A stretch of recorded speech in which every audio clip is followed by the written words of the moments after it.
by the way, I don't like what people did to Joe Rogan about ivermectin. I don't like it. You did it. No. Okay, Yes, good. you did. Find the clips.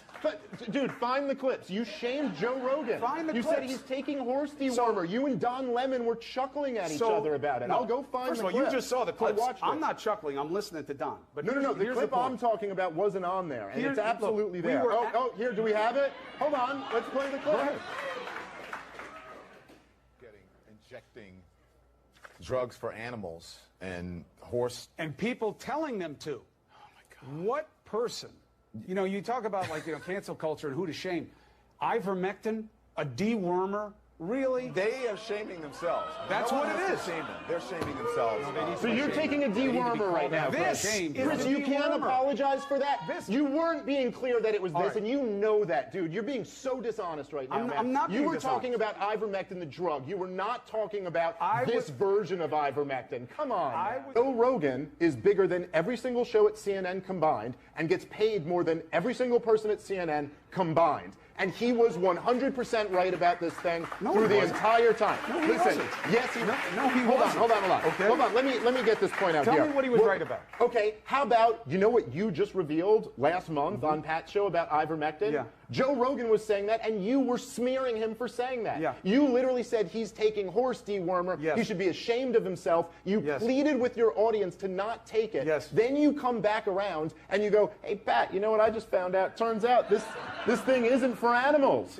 Turns out humans are. But Chris, that's a not- 5-minute Google search and you would have known that. First of all, how do you not hold on. apologize to Joe Rogan? Listen, so why was there a rush on ivermectin all of a sudden? Can I tell you my honest opinion Please. about that? Okay, it's that the medical establishment and the corporate media so humiliated themselves that they lost trust with the entire American people. And then, there were some charlatans online who were saying, "Oh, go take this," and they Dave, trusted them. please. Here's what happened. If okay? you think Joe Rogan said, "Take any form of ivermectin you can get, I'm and you'll not- never get COVID," I'm not blaming Rogan. Here's what happened. And You should be again- apologizing and, to and him. again, listen. Listen. It's kind of amazing to watch you admit so many of the things that you admitted on the podcast with Pat, but at the same time, you laughed off the idea of an apology. Your first thing you said was apology. No way.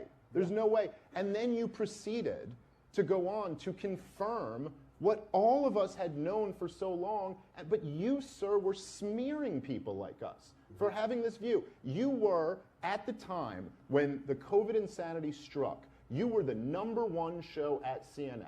A time when the nation was going through a major crisis and totalitarianism swept throughout all 50 states. Actually, -1, I think South Dakota never had lockdowns.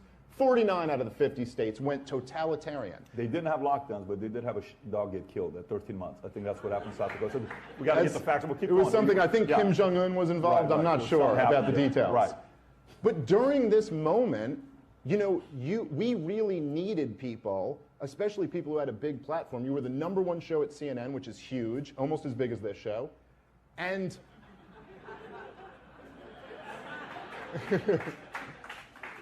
and it seems to me that you, rather than doing what your job should have been at the time, which was to be skeptical of power and to shine a light against the propaganda, it seems like you ate up every single piece of propaganda, repeated all of it without any thought to whether it was true or not, and then smeared millions of Americans, like myself, who were opposed to this stuff. So that's where my beef is.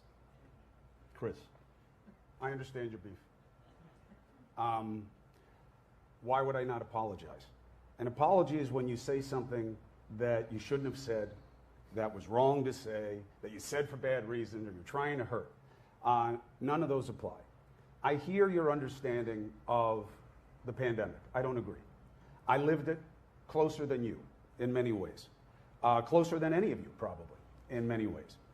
And there were absolutely mistakes made. The idea that it was a totalitarian regime, that's hyperbole.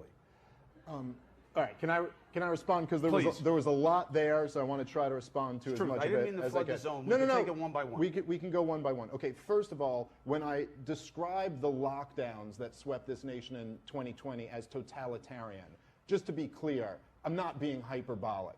when you're waking up every morning to watch your TV, to find out from your governor what you're allowed to do today, including am I allowed to go to work? Am I allowed to have a funeral for my father? Am I allowed to see my family? Am I allowed to step outside without a cover on my face? There is one word and one word only for that, and that is totalitarianism. I'm sorry. That's not slightly hyperbolic. In March, instead of making China the boogeyman, we made Trump the boogeyman. That's what you did. CNN did that. No, that's not what I did. So CNN didn't make Trump the boogeyman. Trump has always been the boogeyman for most of the media. Right, but it wasn't about COVID. Well, I'm just telling you, it wasn't about COVID. Well, he certainly actually was the got kind of a boogeyman. pass. Yes, he was the boogeyman far before. before COVID. Sure, when way you guys were repeating mindlessly every day that there was some giant conspiracy with Trump and Russia, and leading the entire country to believe that our election had been stolen by a hostile foreign power, and that Vladimir Putin had, and once again, like we won't get out of you tonight, not one apology from anyone at CNN when it turns out there was zero evidence that that was true. And you could say we just guessed right, but all of us who were paying attention knew from the very beginning that this was totally made up. And of all the things you could say about Donald Trump, how could you have known right from the very beginning that it was totally made up? because it was the most absurd claim ever that when the CIA comes out and says Vladimir Putin has overthrown our elections and installed Donald Trump in there and presents zero evidence to back it up. That's not the investigation. That's not the allegation. Well, no, but it was what people on your former network said daily. Listen, it was what people on MSNBC not only have I said never daily. said that Russia put in Trump, so you're I've never had anyone Chris, on my show who Chris, said that. Let's just be honest here for a second. Go ahead. Are you Try going to it. genuinely tell me that CNN and MSNBC did not every day for 3 years give the impression that Donald Trump was involved in a conspiracy with the Russians? They absolutely covered the investigation into Donald Trump from a special prosecutor every day. MSNBC did it differently, I would argue, than CNN. Why was that special prosecutor appointed? Why was it appointed? Because the Attorney General thought he should be. Here's why. And he admitted it himself on 60 Minutes, if any of you guys want to go back and listen to it. Andrew McCabe, the number 3 guy at the Justice Department, said, after Donald Trump fired Comey, these are his words, not mine.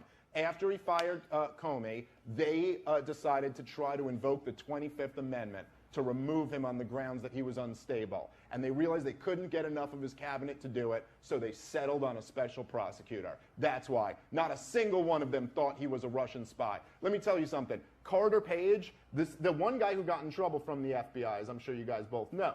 Why did he get in trouble? Because he lied to the FISA court. Because the CIA told the FBI that Carter Page was their guy.